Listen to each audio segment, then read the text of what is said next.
Alhamdulillah hamdan katsiran thayyiban mubarakan fi kama yuhibbuna rabbuna wa yarda. Asyhadu an la ilaha illallah wahdahu la syarikalah wa asyhadu anna Muhammadan abduhu wa rasuluhu alladzi la nabiyya ba'da. Amma ba'du. Kita lanjutkan pembacaan Taisir Karimir Rahman fi Tafsir Kalamil Manan yang ditulis oleh Syekh Abdurrahman bin Nasir As-Sa'di. Masuk pada tafsir surat Al-Maidah, surat yang ke-5 ayat yang ke-6. Kita lanjutkan pembacaan tafsir ayat yang ke-6.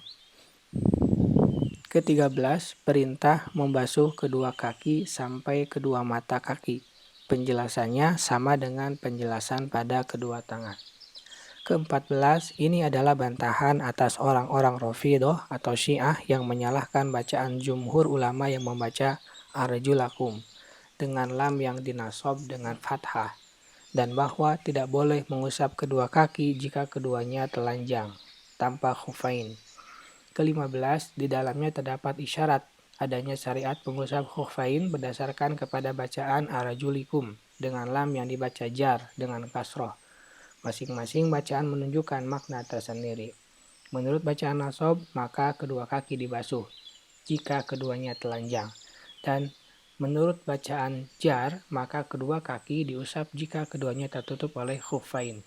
Ke-16, perintah berwudu dengan urut atau tartib karena Allah menyebutkannya secara urut, di mana Allah menyisipkan anggota yang diusap, yaitu kepala, di antara dua anggota yang dibasuh.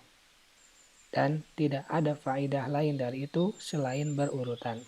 Ke-17, berwudu dengan urut khusus untuk 4 anggota yang disebutkan dalam ayat ini.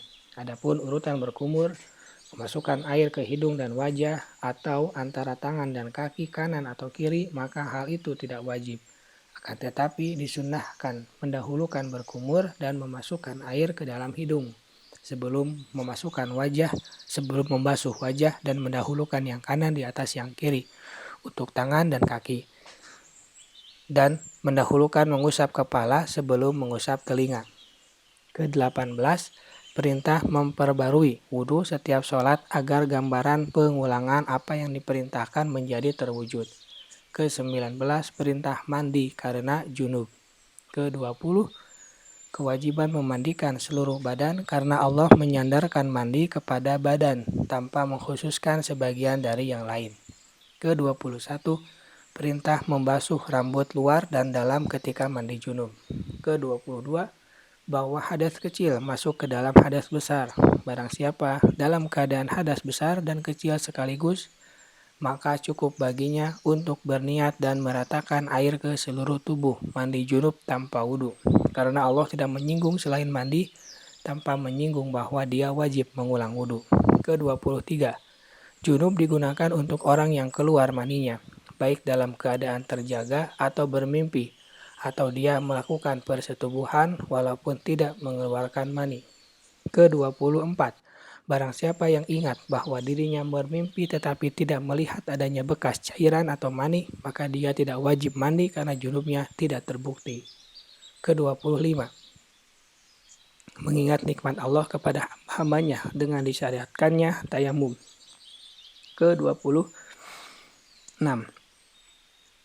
di antara sebab dibolehkannya tayamum adalah adanya penyakit yang menghalangi penggunaan air, maka dia boleh bertayamum. Ke-27, di antara sebab dibolehkannya tayamum adalah musafir sedang dalam perjalanan jauh dan selesai dari buang air kecil dan besar. Pada saat tidak ada air, sakit membolehkan tayamum walaupun air ada karena adanya mudarat dalam penggunaannya.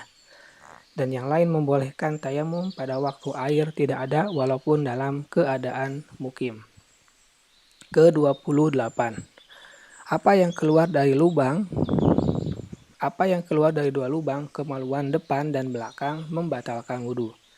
Ke-29, ayat ini dipakai sebagai dalil oleh pendapat yang menyatakan bahwa yang membatalkan wudhu hanya 2 perkara ini. Maka wudhu tidak batal dengan menyentuh kemaluan dan tidak pula dengan yang lain.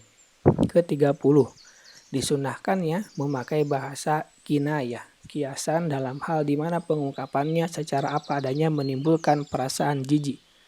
vulgar berdasarkan firman Allah au jaa ahadukum minal ghaid atau kembali dari tempat buang hajat. Ke-31.